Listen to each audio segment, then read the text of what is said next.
খ্যাংলার রেসিপিতে আপনাদের সবাইকে স্বাগত। পাবদা মাছটা সারা বছর ভর মোটামুটি বাজারে পাওয়াই যায়।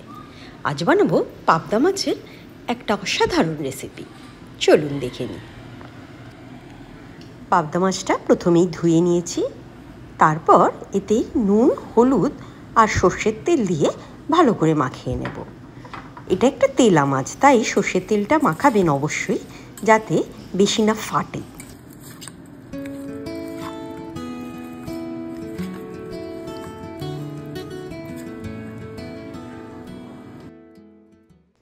রান্নাটা সর্ষের তেলেই হবে। প্রথমে পরিমাণ মতো সর্ষের তেল দিয়ে দেব, তারপরে গরম হলে একে একে মাছগুলো ছেড়ে ভালো করে ভেজে নেব। দুপিঠ লাল করে ভাজতে হবে। ভালো করে ভাজা হয়ে গেছে, এবার মাছগুলো তুলে নেব।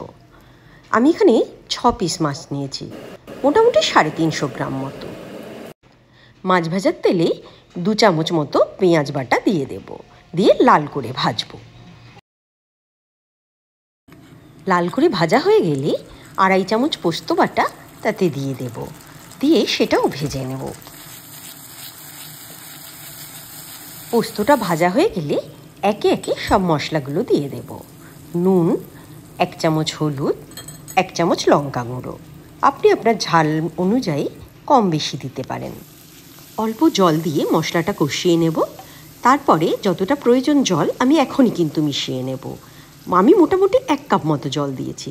আপনি আপনার গ্রেভির প্রয়োজন অনুযায়ী কম বেশি দিতে পারেন। জলটা ফুটে উঠলে এর মধ্যে দিয়ে দেব 3 চামচ কাসুন্দি। আমি কিন্তু প্রথমে 2 চামচ কাসুন্দি দিলেও পরে আবার 1 চামচ যোগ করেছি, সেটা আর দেখানো হয়নি। গ্রেভিটা রেডি হয়ে গেছে। এবার একে একে মাছগুলো এতে দিয়ে দেব। কয়েকটা কাঁচা লঙ্কাও দিয়ে দেব। এবার মাছের মধ্যে গ্রেভিটা ঢোকার জন্য 2 থেকে 3 মিনিট ঢাকা দিয়ে রান্না করে নেব।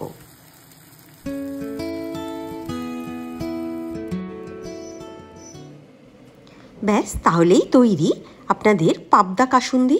খুব সহজে এই রেসিপিটা একবার অবশ্যই ট্রাই করবেন। গরম ভাতের সাথে এই পাবদা কাসুন্দি পুরো জমে যাবে।